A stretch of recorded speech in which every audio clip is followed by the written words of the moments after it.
Hey everyone, as you can see from my old video, here's the Six Flags guitar, and I'm trying to set this thing up to actually be more than just something you'd hang on the wall, but something you could actually play.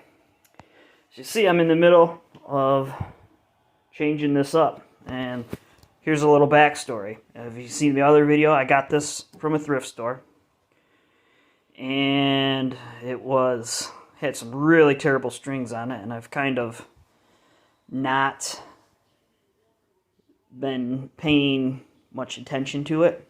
Finally got around to it, and I decided, well, let's try to intonate, or to set this thing up, and the saddles are completely floored. And they would not go any lower, and the action was just terrible. I mean, just unbelievably high.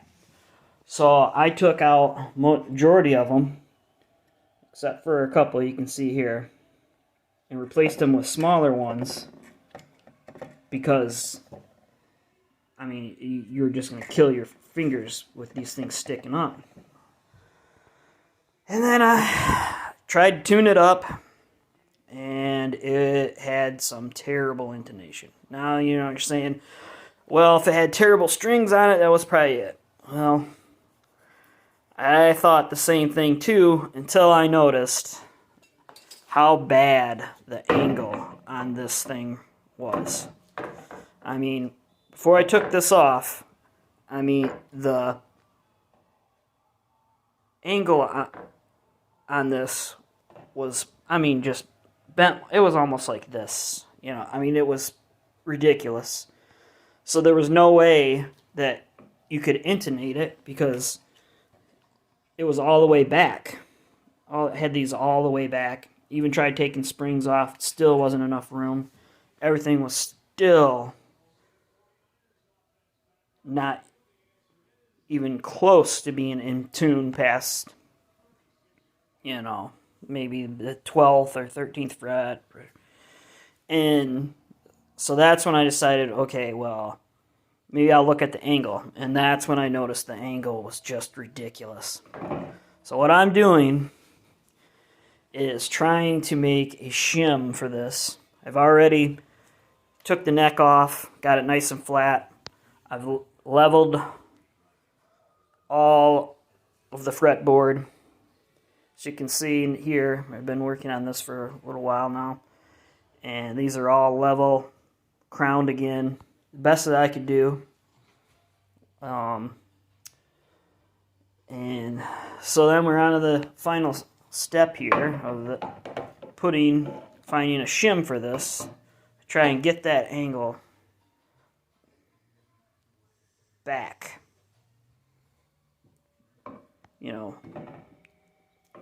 back like that. Hopefully that fixes the intonation problem. And possibly then I could put the old screws back in and get these raised up off the deck too. So $9, $10 for one shim on StewMac. I'm thinking, and then on top of that you've got shipping you're gonna have to pay. And I'm thinking, man, what can I do? Well, you cannot hardly find small wood anywhere other than, you know, shims for doors, which are just way too narrow. I mean, they're like, a shim for a door might be like that. You'd have to put 2 in there at least. So that's when I came up with looking at the stores. Couldn't find any. And I went to the dollar store, and I saw this little wood toy, $1, to build a bird's nest, or a bird feeder. And in it was a perfect balsa type wood. It's actually pretty heavy, or way heavier than you would expect, like a balsa, but I am slowly cutting through it with this rusty ass blade that needs to be changed. And I've got it, it's just about perfect size for that pocket. I just got to trim a little bit, and then I'm going to try to sand that. I'll show you that in a minute, and we'll see what happens. Hopefully this thing turns into a player rather than just a decorative thing. Either way, hoping someone will eventually buy it from me, or if it turns out really good, maybe I'll keep it. Well, we'll be back shortly. Alright, so we made it through pretty easily just with that. And as you can see here, this is like maybe the thinnest piece of plywood or something. It's really kind of weird. You'd think you could snap it, but you can't. Yeah, I'm not quite sure what this is made out of, but hey, $1 wood shop bird feeder toy. Make a little bird feeder with your kid, or make a shim. You see here, I just got to do a little bit of sanding, and then we got our shim. I'm gonna have to sand this a little bit because it's kind of curved in there a little bit, and then drill our holes, and then I'm gonna sand this hopefully down through some of this top layer and get a little bit of a wedge going to get that back or the angle a little bit better while still maintaining, you know, a good pocket there that's with contact. And looks like this might actually turn out working pretty good. And we'll have the rest of the video soon. Once I get to the next step, we'll continue on. Okay, so now I got that cut, and I took this sanding block here, little sponge sanding blocks. I think it's like 120 maybe. And what I did, it was easily, it made these curves real easy. I mean, it was just doing down the side where it was nothing. I mean, I went through it like it was nothing. So what I did was try and make it a little bit wedge shaped, and I colored this in with this pencil, darker down here where I want more off and then lighter as I go, and I'm just going to slowly sand this and take this off, and then see where I'm at, and then do it again. And I'm just trying to make myself a guide here, so we'll see what happens here. I'm going to sand it and then show you the result. Alright, so as you can see, I've been sanding on this for a couple minutes here, and most of the pencil marks are gone. And it's starting to get a little bit of a wedge shape, but not totally yet. You can see it a little bit.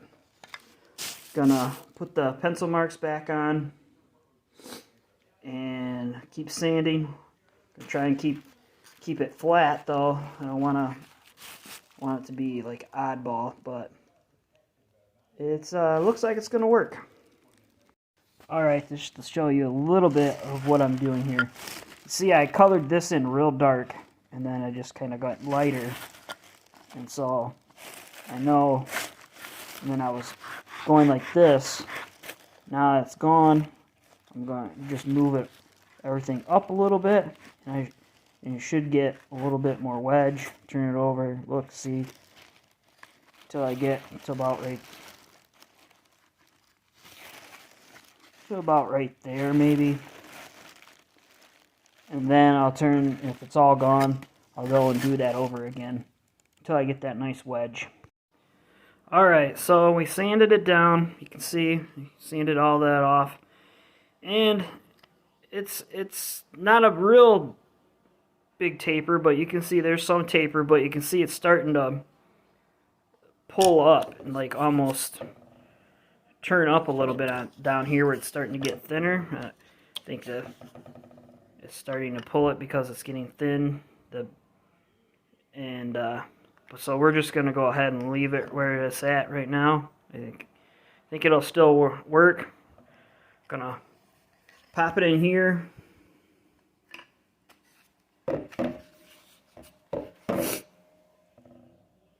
mark the holes from the backside with the screws, drill some holes, put this thing back together. Alright, I marked the holes by setting this in the neck pocket, pushed some tiny screws up through there that were long, which I had to, it's a good thing I had those little tiny things. Put a small dimple into 4 spots. Then I took the smallest drill bit I had and made a pilot hole, because this feels real flimsy, like it could crack really easily. Then what I've been doing, I got out a bigger one. Can't see real well here.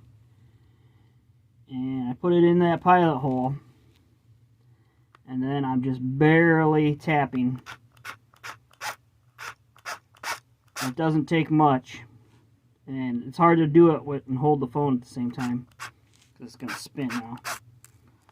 But you can see it starts to dig out the hole. I'm going to flip it over, do it the other side.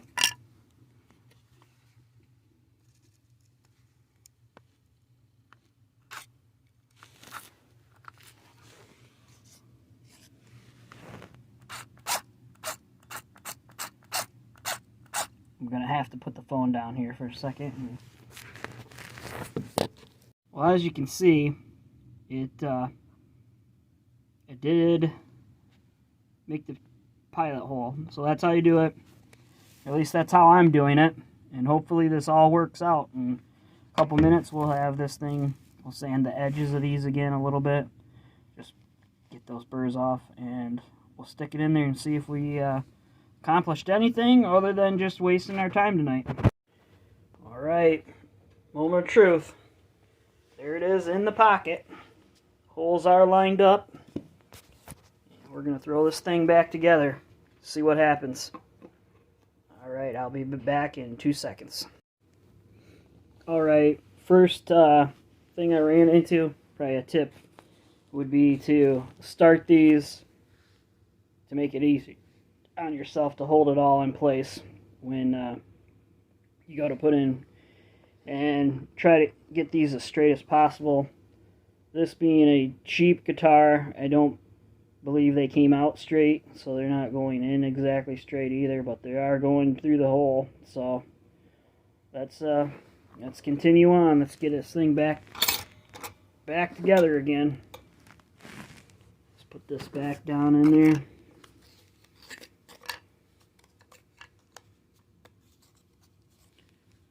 And let's see what happens. See what happens, people. Alright, there it is. Back together.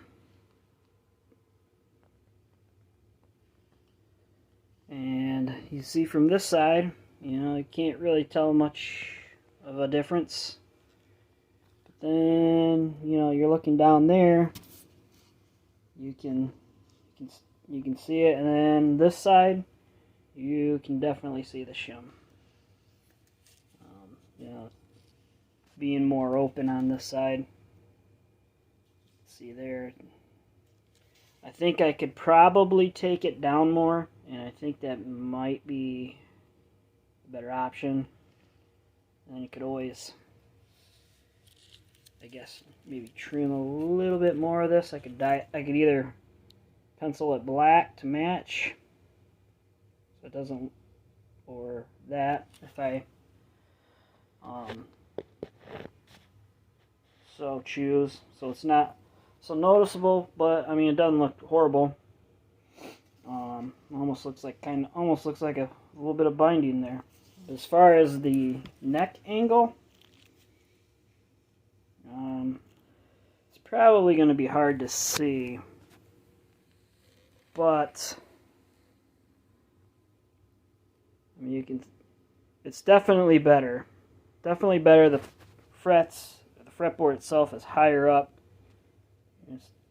compared to, as you can see, it's definitely still angling forward, so I think might have some more work to do on getting that thinner a little more wedged. But I think it's going to work.